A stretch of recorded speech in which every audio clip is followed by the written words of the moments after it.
what's up everybody? It's Amaya. So today's video is going to be a disappointing products video. These are all products that have either been sent to me in subscription boxes or that I bought or that have been gifts that I have just not liked. Maybe it's the formula, maybe it's how it looks on me, maybe it's how it wears. Whatever the case is, I do not find myself ever reaching for these products, and in fact, they kind of annoy me. As always, I know people put disclaimers in the beginning of these videos. I feel like we should be mature enough to understand that just because I don't like some of these products doesn't mean that you shouldn't like some of these products. All that sorts of stuff, I feel like that should be understood, but sometimes it's not. So let's just put that out there so nobody can say I didn't do it. Okay, so without further ado, let's hop right into the video. So the first product we're gonna start with is something that I don't hate, but it's just kind of a meh, and that did disappoint me. It is the Cover FX Illuminating Setting Spray. Now, I got this in a BoxyCharm, and I really liked it upon initial and first impression, and I was using it for a while afterwards, and I also really liked it. I had heard rumors about there being glitter in it, but when I was looking at my face, I didn't really notice it. And then one day, I did like an all matte eye look. It looked so gorgeous. I sprayed my whole face, probably like 4 or 5 spritzes, and I looked in the mirror. I had glitter everywhere. I love glitter. I will bathe in glitter all day long. I'll put glitter all over my eyes, but glitter all over my face and all over my perfectly done makeup, that's a no. So it's so sad because this spray is like amazing. But if you look closely at the nozzle, you will see little silvery white flakes.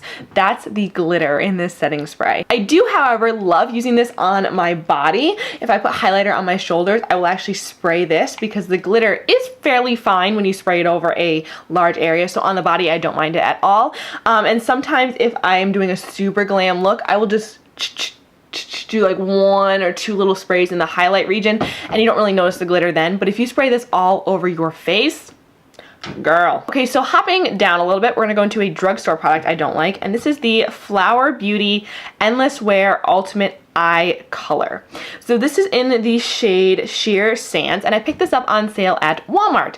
I feel like I had heard people talk about these as being like a really nice jelly sort of eyeshadow similar to the Butter London ones. Maybe I was wrong, because when I opened this up, it was like a congealed putty. It's the weirdest thing, and so I thought, okay, maybe I just got the texture wrong. Well, then I went in and I went to go swatch it. I don't even know if I can swatch it. Let me use my thumb. It's like nothing. It's like barely anything. I don't know if you guys can even see that on camera. It's like the slightest like rose gold sheen. I mean, look at that color. That color is stunning. I did try putting it on my eyes. I tried using it in an eyeshadow look, and it just kind of did nothing. Okay, let's go in with another eye product that is sort of similar, that also disappointed me. This is the e.l.f. Matte to Metal Eye Primer Transformer. This is in the shade, I don't know, it doesn't say. This is like the taupe one. This packaging literally drew me in so much. It's shiny metallic. It has this like kind of soft matte top. It just looked so gorgeous. And I thought, matte to metal eye transformer. That's so cool. And when I took it out, it looked promising. Like, okay, it looks like a liquid shadow. And when you swatch it, it doesn't swatch terribly. I mean, it could swatch better, but it's not horrible, right? That's pretty good.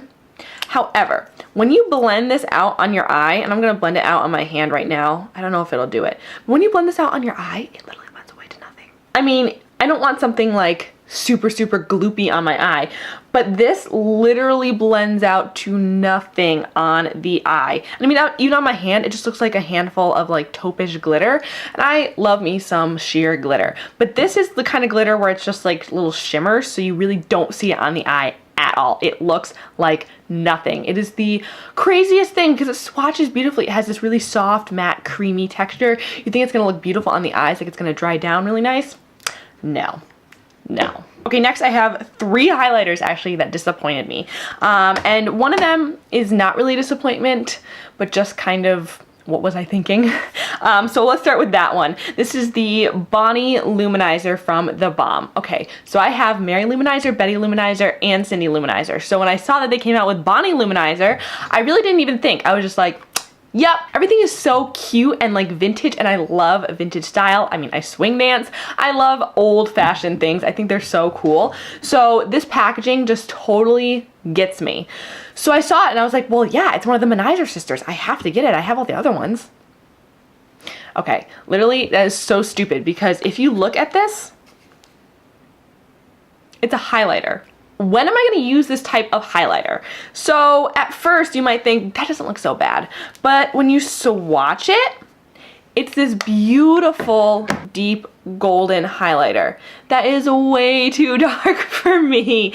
It's not dark enough to be like a blush topper or anything like that because it's very gold, it's not peachy enough, and it's definitely not dark enough to be a bronzer topper. It's too light for that, but it's such a beautiful bronzy gold illuminator that I can't use. Like, even when I'm tan, I'm not that tan. Okay, the next highlighter is a drugstore one, and this is from Makeup Revolution, and this is their Vivid Shimmer Brick in Radiant. So I saw Shades of Cassie here on YouTube raving about this. She uses it all the time. Hers is like all mixed together almost, and when she puts it on her cheeks, it looks gorgeous. And I have seen a few other people rave about this as well, and I had really good reviews on the Ulta site. And I was like, okay, let me try it out. So when you first look at it, you think, oh my god, that looks really, really beautiful. You can just kind of mix the shades together. All good. First of all, when you swatch it, it feels super duper rough. I'm gonna hold it up to the microphone. This is what it looks like on my finger. As you can see, it's kind of a bronzy gold highlight. Actually, kind of similar to the Bonnie Lou-Manizer. It's right there below it. It's a very bronzy highlight if I just mix all the shades together. If I stay more up towards the top and do like the pink and the white, it kind of gives you like this nice light golden highlight. But for the most part, this is so dry. It's very, like, I mean, you guys could hear it when I was rubbing it near the microphone. It's so, so dry. And I also feel like it kicks up a lot of like glitter dust, like all around the sides, but there isn't really any glitter in this product. It's just very, very dry and powdery, and it kind of blows away to nothing. Okay, last highlighter, we have one of the e.l.f. Shimmer highlighting powders, and this is in the shade Starlight Glow. So first of all, I love this e.l.f. packaging. Very sleek, just says e.l.f. It's like a nice soft matte. I love it. And look at how big and nice this pan of highlighter is. I heard so many good things about these highlighters. Okay, let me tell you a story about the first time that I used this. So I just got it. I picked it up at Walmart. I was so excited. I came home. I was doing my makeup that night for swing, and I go and I rub my brush in and I put it on my face, and it looked green. It literally was so like yellowy gold undertone that it looked green. So I was freaking out. I had just been experimenting with like blue eyeshadows the day before, so I thought, okay, maybe my highlight brush has some blue on it. No big deal, we'll fix this. I kind of like frantically like mixed it with another highlighter. We're all good, right? Went off to swing. So then a few days later, I'm like, let me try that again. I washed my brush. I went in again. Same thing. It looked green on me. It was the strangest thing, because when you look at this, it looks like a nice light golden color, similar to like the Mary Lou-Manizer would be, and that one does not look green on me at all. Like, I love that highlighter, but oh my gosh, this is what it looks like, and it looks so green on me. It makes me so sad because I wanted to love this so much. I'd heard really great things about it, but it just looks so bad. Also, like I said, the texture, it feels like it's going to be really smooth, and it looks really smooth on your finger, but then you kind of swatch it and not so much. I don't know, like that's 3 swatches in and you can still kind of barely see it. It's just a very strange texture, a very strange finish. I just really did not enjoy it. Okay, let's move into a face product that I did not like. This is the Foundation and Concealer 10 Color Palette from BH Cosmetics. So I've had this for a little over a year now, and I bought this because I thought it would be perfect as sort of like a conceal and contour palette when I am doing client makeup. I can also use this to sculpt out brows. Like, I just thought it would be a really great multi-use palette. And other than like this shade and this shade that I've dug into over here, I haven't really dug into it too much, but these shades are so waxy. Oh my gosh. Let me just see if I can swatch one. They're very stiff, but do you guys see how waxy that is? Like, it feels almost like putty, like weird, sticky, greasy putty. It is so strange. Okay, getting down to the last few products here. I actually have a brush. This is from Morphe, and this is the M461. So this is not a bad brush by any means. It's very soft. It's really nice. The only thing is, why did I buy this? What did I think I was going to use it for? Like, literally, this is too big to be an eyeshadow brush, but a little too small to use for highlighting for me. And it's a stipple brush, and I wouldn't use a stipple brush for highlighting anyway. I have not used this at all. And I just look at it and I'm like, what are you supposed to be used for? Like, I guess you could use it for concealer, but it's not very dense at all. It's kind of like flat and flimsy actually. So I feel like blending out concealer would just leave it streaky. I guess you could use it for highlighting, but like a stipple brush kind of makes things very diffused, very soft. I feel like with highlighter, you want something nice and targeted. I don't know. I just feel like I don't really have a use for this. And while it's not a bad brush, I regret buying it because what did I think I was going to use this for? Okay, last 3 products. The first one is a mascara. This is the Tarte Tartiest mascara. So I got this in a BoxyCharm and I was so excited to try this out because everybody raved about this mascara. People loved it. And when I tried it out, you can even see in that BoxyCharm video, I was really disappointed with it. I feel like it just coated my lashes black, and it did give it a little bit of volume, a little bit of length, but it just kind of left everything looking clumpy. It was very, very strange. I also have a sample size of this, so I tried that out. That did the same thing. I thought maybe, you know, sometimes full sizes are not as good as a sample. Maybe just try it out.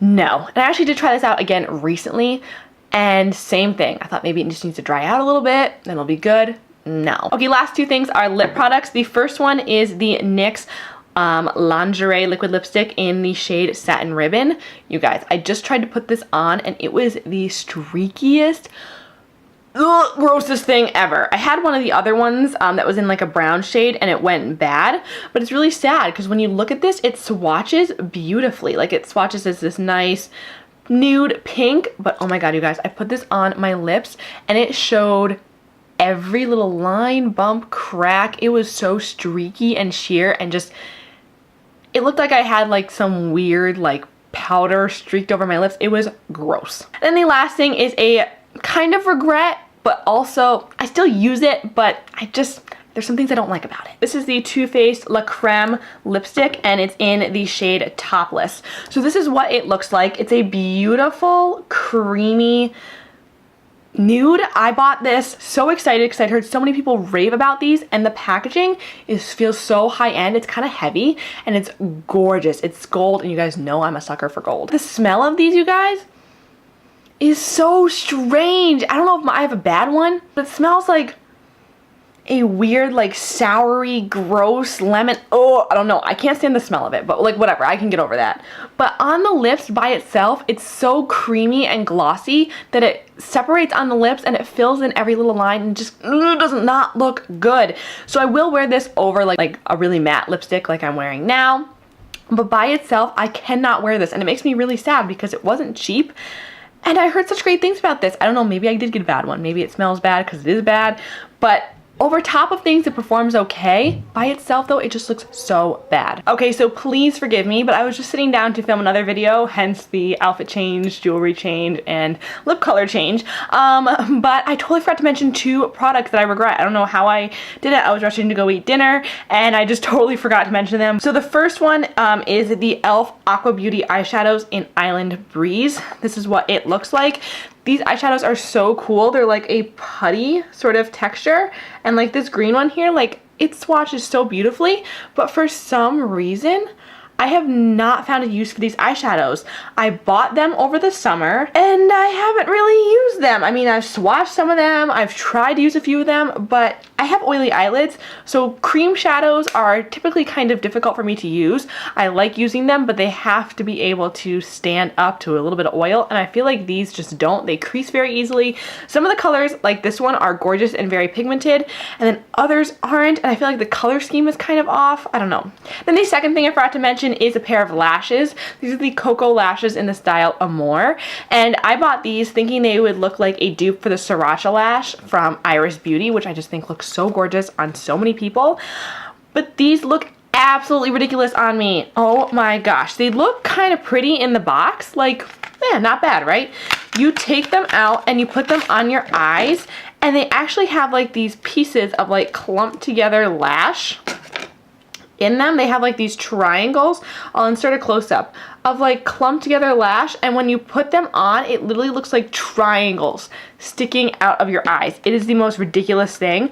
I put them on and I literally laughed at myself because that's how bad it looked. So that is all I have for you guys today. Thank you guys for watching. Let me know if you disliked any of these products. Let me know what you thought in the comments below, and I will see you in my next video. Mwah. Bye.